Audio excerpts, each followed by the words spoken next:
Dr. Shannon, let's talk about silver fillings, the old silver fillings. And there's controversy out there.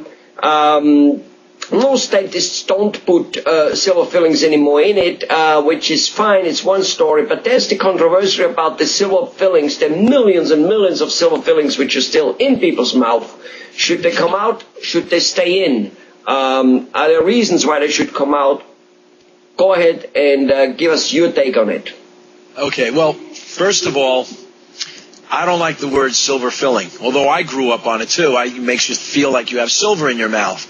And that's not the case at all. There is silver in those fillings. That's why I'm asking you about taking them out, because it's $30 an ounce right now. How much would you put in for every one? 2 ounces, 5 ounces, a kilo? How much is in my mouth? I don't know. It depends how much you've been brushing over the years. But I'll tell you, though, they're not silver. They're silver in color. And we used to call them silver fillings. I remember as a child being told, you're getting a silver filling, but they're not silver. And the problem with the filling, from just an informational standpoint, is when it's mixed, it's proportionally mixed in such a way that 52% of that filling is mercury. Now, mercury is what's known as a heavy metal, and another heavy metal that a lot of people know about is mercury. Is lead. So lead and mercury are two heavy metals that people are familiar with. So you look into, when you can go online, obviously people go online, they use the internet for all kinds of great things, dental things especially. You go online and you look that up and you find out what those heavy metal things are, and you'll find out that government and industry and all kinds of people are against heavy metal. They're illegal to be used in many, many circumstances, and you can't just go out and take it and dump it down a drain because you'll get fined for that. It can't go into the ocean. So we certainly don't want it in our fish. We don't want it floating around on our floors. We don't want our children touching it and handling it. We don't even want our dentists handling it by hand anymore. So it's not something that's good. When it goes into your body, it goes into certain organs and causes damage. Some of the damage is reversible if it's caught in time. Some of the damage is not reversible. Lead paints, as you know, are no longer around. Children used to eat them, and they would get brain disease from heavy metal poisoning. So there's a lot of things that happen with that.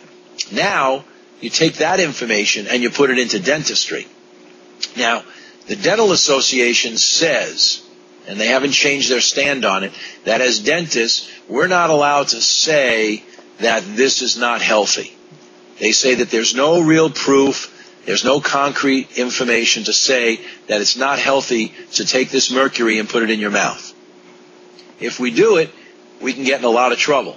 So you're really not going to find any dentist, unless he's a real maverick, you're not going to find any dentist who is going to say something that goes against the people that are allowing him to have a license, because nobody wants to lose their license over a statement. The industry itself, the people that make it, are still making it because they don't want to be responsible if the word goes out that you should replace it. They don't want to have to say that it's their fault for making it, and therefore they have to pay to have these things replaced. The insurance companies, who are paying a lot of the bill in dentistry today, not a great amount, but a lot of the bill on these fillings, they're saying that they're not going to pay for it if you say you're changing it for cosmetic purposes or medical purposes. You can only change it to a newer material if there's something wrong with the old filling, if there's a catch on it, or if there's a break in it, or something is mechanically wrong with it. So nobody wants to take responsibility. So personally, I'm not going to jump in with both feet into the middle of this battlefield that's going on right now. But I will say one thing, that the person who has fillings in their mouth, the American consumer who is in the middle of all this, is absolutely the person who's getting the short end of the stick. Because there's really nobody out there in a mass way that's standing up for his rights and protecting him. So with that said, now I will speak for myself. I have no metal fillings left. I had a mouthful of them as a child. I was a real candy eater. So I had tons of them. I had them all removed.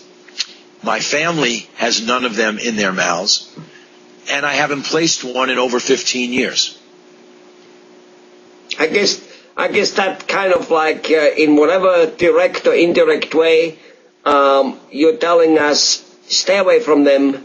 Obviously don't do them. And most dentists don't put new ones in it. So if you see a patient coming in having a silver filling, is it a given you replace it, or you kind of look at like how well that filling is, that amalgam filling, that, not silver, you don't like that word, fine.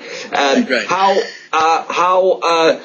if it's there, it's good, there seems to be no whatever shrinkage. Anyway, it's fitting, Would you like put in an observation and leave it in, or would you, Jim, let's take it out?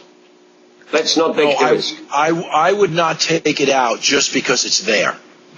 I only take out fillings that are broken down or show some kind of fault in them where the tooth can be damaged more. I look at it from a tooth standpoint. Now, if this person has a mouthful of them and they don't want them anymore and they want them replaced, I certainly don't mind replacing them. I will bring it to their attention that if they want to have them replaced for cosmetic reasons, that it can be done, but the fillings that are in there are healthy and seem to be okay. And I have no way of testing if any of this vapor, this mercury vapor, has gone to their brain. I have no way of testing if this vapor has gone to their liver. Now, a doctor, if they go for a yearly checkup and they're concerned about mercury poisoning, I guess you'd call it, for lack of a nicer term, they could have it checked. I have a friend of mine who ate sushi every day, lived on a boat here in Santa Monica. And he lived in the water, and he fished in the water in Santa Monica Bay, and he ate the fish every day.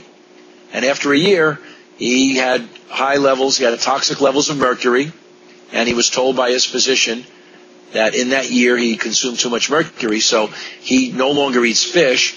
And the doctor said that within 1 to 2 year period of time, because they caught it early enough, it would go out of his system. So there are obviously ways of testing to see if you have mercury levels that are not acceptable. Okay. So if a person has a concern, that's the way to go, not, necessarily taking out fillings. Okay? Wonderful. All right. Very informative, like always, Dr. Shannon. You're not holding back. You're telling the way you see it, and that's the only way to go. People come to me for my honesty, and I try to give them my honesty. All right, and you have a beautiful knack for giving great background information, which I think is useful to some people. I'm sure people will learn, and I hope this whole series was useful to them. Thanks a lot, Dr. Shannon. You're very welcome.